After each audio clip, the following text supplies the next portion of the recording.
All right, gang, you've been doing some good work. You've taken the time to craft a leadership statement. You've obviously now seen how that leadership statement connects to your own standards for being a great leader and leading other people. So here's the third step on the roadmap, and it's what we like to call our historical reference. Our historical reference. Here's the good news. Organizations are filled with people. That's good news. Well, here's the challenging news.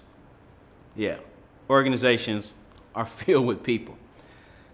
The key thing here, gang, is that as a person who's made or accepted the decision or the calling to lead other people, you have said, I am willing to wear the many, many hats that are necessary so that I can help other people be great. Well, this concept of having a historical reference is based on something we said earlier, and that is, as people, we love stories. We love stories.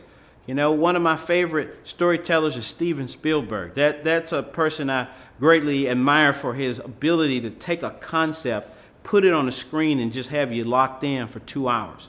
Well, this step in the process of you developing your leadership philosophy is very much like that. You're sort of going back in time and you're becoming sort of your own Steven Spielberg.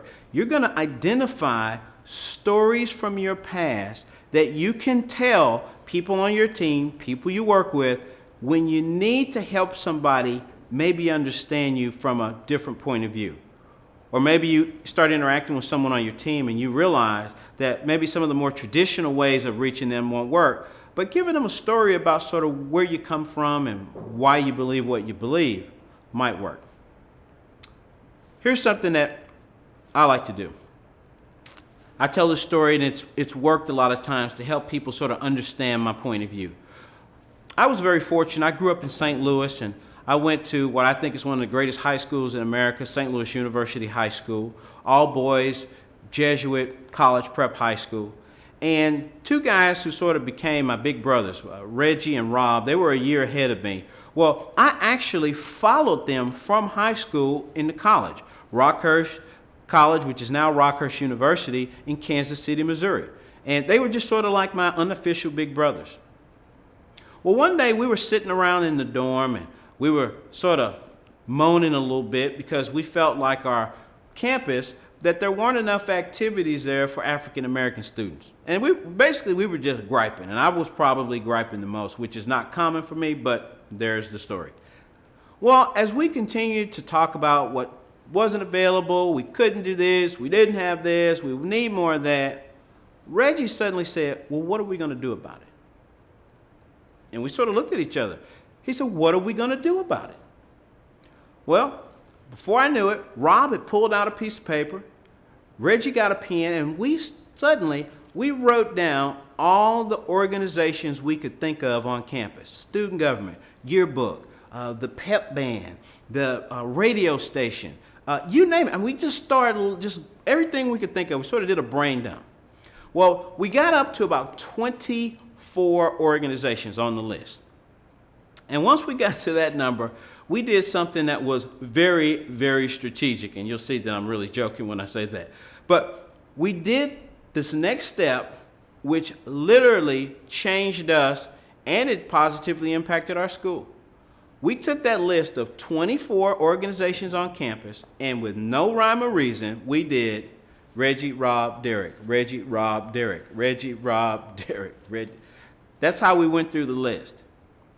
After 4 years at Rockhurst College, now University, I was a drummer in the pep band. I was a disc jockey for the radio station. Both Reggie and I were student advisors. I think Reggie was the first African-American student body president at the school. Both Reggie and Rob were involved in fraternities. It was mind-boggling what happened to 3 people who took the initiative. And if you go back to my 4 standards, you may remember initiative is one of my 4 standards. I have often used that simple story from when I was basically 17 years old to help people understand why I'm so committed to initiative being a significant part of my 4 standards. So here's the next step for you. I want you to take your 4 standards, and I want you to take your leadership statement, all those things, your 4 standards and your leadership statement. And I want you to take some time and go back into your own history book. And I want you to find 2 or 3 stories, again, that give historical reference as to why those are your standards and why that's your statement. And then we'll get back together.